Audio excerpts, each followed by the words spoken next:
کہ مرزا صاحب کہتے ہیں کہ مجھے اگر مولوی لکھ کر دے دے کہ وہ مجھے مان لیں گے تو میں حج کرنے چلا جاتا ہوں. اب آپ اندازہ کر لیں کہ مولوی ایک تو یہ کام کریں کہ وہاں ان کو کچھ نہیں کہا جائے گا، اور دوسرے مان لیں گے کہ ان کو وہاں پہ تحفظ بھی دے دیا جائے اور پھر وہ مان لیں گے، تو پھر میں کہا آتا ہوں. دوسری طرف وہ کہتے تھے مرزا صاحب کہ مجھے حج سے زیادہ ضروری کام یہاں پہ کرنے ہیں، اس لیے حج کی وہ اہمیت نہیں رہتی جو میں یہ کام دین کے لیے کر رہا ہوں، خدمت کر رہا ہوں، یہ زیادہ ضروری ہے. اب آپ سوچئے ان دو کے اندر تضاد دیکھیے کہ ایک شخص جو ہے وہ کہہ رہا ہے کہ میں کام ایسا ہے دین کا میرے سر پہ کہ یہ زیادہ اہم ہے حج کی نسبت، جو حج ایک لازم رکن ہے ہر صاحب استطاعت پہ.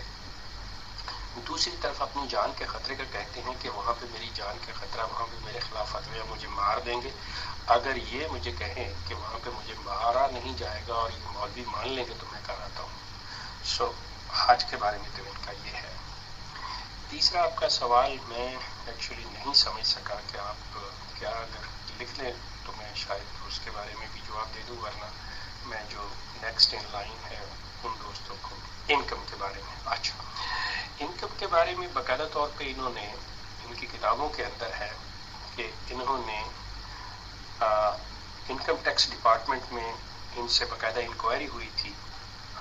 لیجیے یہ بالکل اس میں انہوں نے یہ حوالہ دے دیا کہ انہوں نے اپنی باقاعدہ اسٹیٹمنٹ اس میں داخل کی ہوئی ہے کہ میری یہ کتنی انکم ہے، مجھ پہ ٹیکس واجب ہی نہیں ہوتا، یہ ہے وہ ہے، یہ ساری چیزیں ڈیٹیل جو ہے اس میں دی ہوئی ہے یہ باقاعدہ طور پہ کہ یہ ٹیکس نہیں.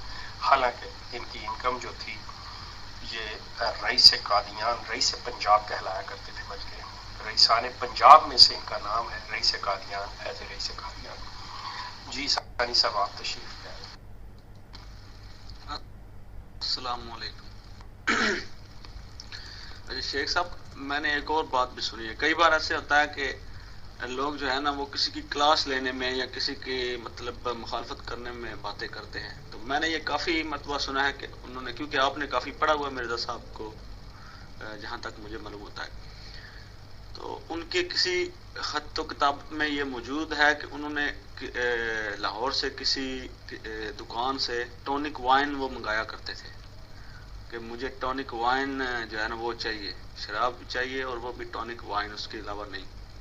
تو کیا یہ بات کس حد تک صحیح ہے؟ یہ آپ بتائیے.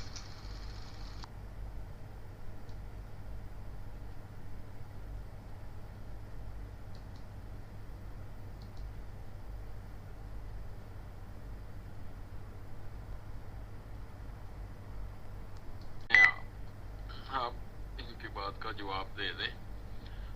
لوور صاحب، جب یہ شیخ صاحب آئیں آپ ادھر آیا کریں. وہ ہائی کورٹ کے پاس ہی پلمبر کی دکان ہے، ابھی بھی اس کی نشاندہی کی جا سکتی ہے، نیچے لکھ رہے تھے شیخ صاحب. تو آپ آ جائیں، آپ اس کے متعلق اپنی زبان سے آپ بتا دیجئے گا تاکہ پتہ چل جائے روم والوں کو. آ جائیں. جی السلام علیکم. اچھا، میں سمجھ رہا تھا کہ مائک ہے میرے پاس.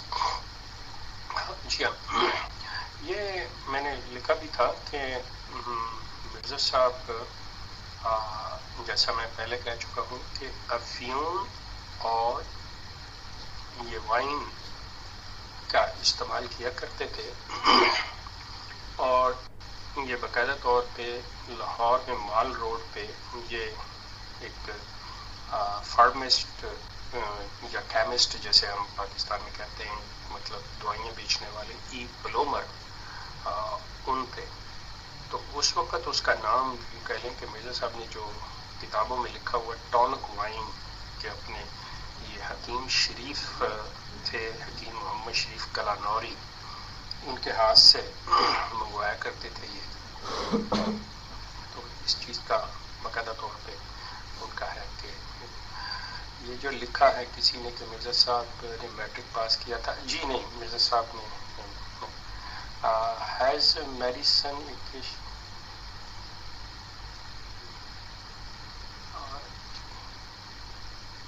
جی بھی. اب مجھے آپ کی، جی ہم سوری کہ آپ کی بات نہیں یہ کہ ہیز میڈیسن کیا آپ نے لکھا مجھے اس کی سمجھ نہیں آئی, سوری فار دیٹ. تو جی خادم رسول بھائی آپ آ جائیے. جی شکریہ. وہ دکان ابھی بھی ہے لاہور مال روڈ ہائی کورٹ کے پاس, ای پلمبر. شیخ صاحب, سر سید احمد خان سے کیا جھگڑا تھا مرزا صاحب کا, اس کے متعلق پلیز بتائیے گا. آ جائیں.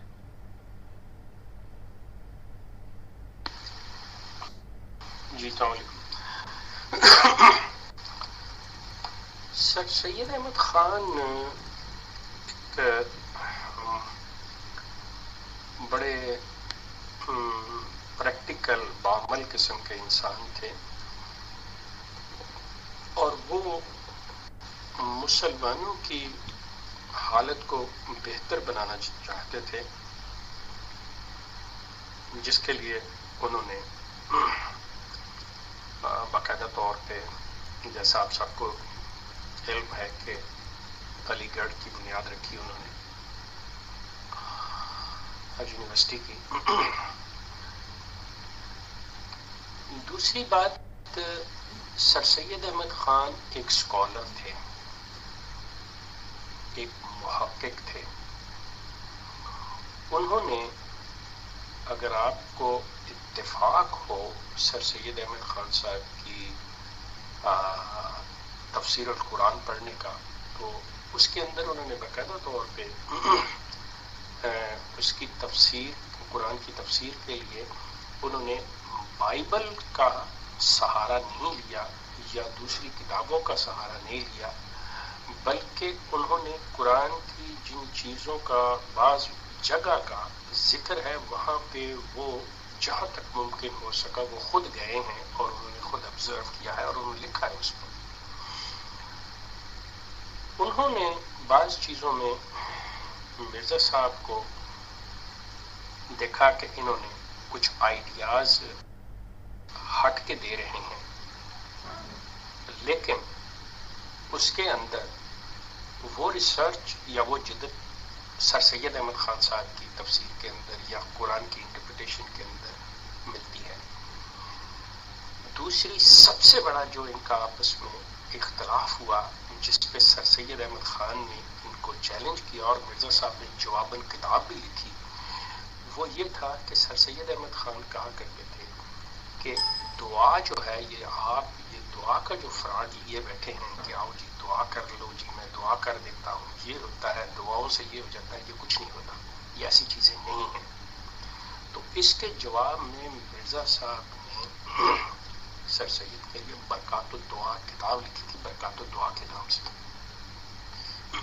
سر سید احمد کہا کرتے تھے کہ دعا جو ہے یہ انسان کی کنسنٹریشن ہے, کہ انسان اپنے اندر اپنی تمام صلاحیتوں کو یکجا کرتا ہے اور پھر کام شروع کرتا ہے. دس از دعا. مرزا صاحب جو تھے وہ یہ کہتے کہ نہیں, دعا جو ہے نا ہاتھ اٹھا کے اللہ سے مانگنا اور یہ کرنا اور وہ کرنا, اس چیز کا نام ہے. تو اس پہ ان کی آپس میں ڈیبیٹ اور یہ بنیادی طور کے اوپر یہ آپس میں ان کا کافی چلا ہے. پھر اس کے بعد یہ تھا کہ وہ چاہتے تھے کہ مسلمان کس طرح سے, جس طرح انگریز جو ہے ہم پہ قابض ہے اور یہ چیزیں جانتا ہے, ہم اس وقت تک اس کا مقابلہ نہیں کر سکتے یا وہ چیزیں نہیں حاصل کر سکتے جب کہ مسلمان جب تک انگریزی یا علوم جدید جو ہے وہ حاصل نہیں کرے گا. اب یہ چیز جو تھی یہ مرزا صاحب کے کسی منصب کے اندر یا مرزا صاحب کی تعلیم میں یا مرزا صاحب کی جو بھی آئیڈیالوجی تھی اس کے اندر اس چیز کا کوئی تعلق نہیں تھا. لیکن بنیادی طور پہ سر سید احمد خان نے قرآن کی تفسیر میں جیسے ملائکہ کا ذکر ہے تو سر سید احمد خان اسے کائناتی قوتیں کہتے ہیں, the forces of the universe. پھر یہ تھا کہ جس طرح ہم کہتے ہیں کہ اللہ نے یہ کر دیا, خدا نے کر دیا, تو وہ کہتے تھے کہ یہ نیچر جو ہے نا, یہ نیچر, تو وہ کہتے تھے کہ یہ چیزیں نیچر کے اپنے اصولوں کے تحت بعض چیزیں جو ہیں وجود میں آتی ہیں اور ہوتی ہیں. تو